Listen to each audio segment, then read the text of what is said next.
Assalamualaikum warahmatullahi wabarakatuh. Perkenalkan, nama saya Erik Usrada, NPM 19030077, Geografi 19C. Syarat untuk memenuhi UTS Budaya Alam Minangkabau. Dengan dosen pengampu Bapak M. Kudri.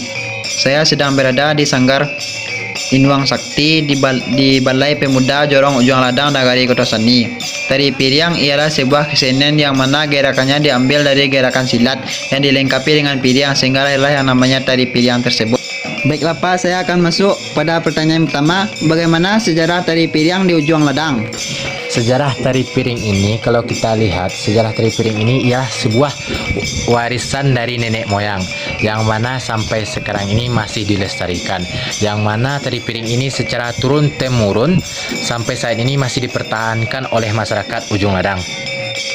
Bagaimana tari piring masih bertahan sampai saat ini di Ujung Ladang?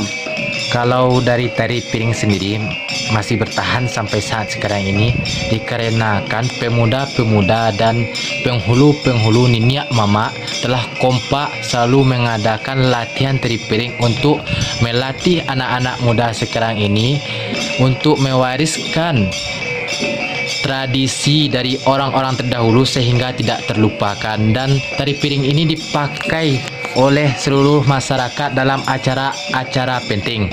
Baiklah Pak, saya akan masuk pertanyaan ketiga. Pernahkah tari piring hampir hilang? Kalau pernah, apa solusinya supaya tidak terjadi?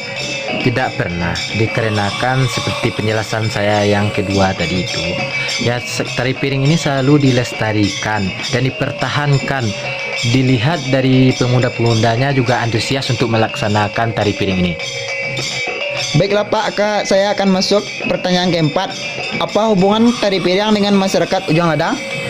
Kalau dilihat hubungan tari piring dengan masyarakat Ujung Ladang ini sangat erat. Yang pertama, kalau kita lihat pas melaksanakan acara akad nikah atau acara baralek di Minangko, terutama di Nagari Kotosani, itu sangat berperan penting tari piring. Yang pertama itu dalam mangkek gala, yaitu menyambut tamu, dan acara-acara lainnya yaitu pengangkatan penghulu dan lain-lainnya. Itulah hasil dari wawancara saya. Jika ada kesalahan, saya mohon maaf. Wabillahi taufiq wal hidayah. Assalamualaikum warahmatullahi wabarakatuh.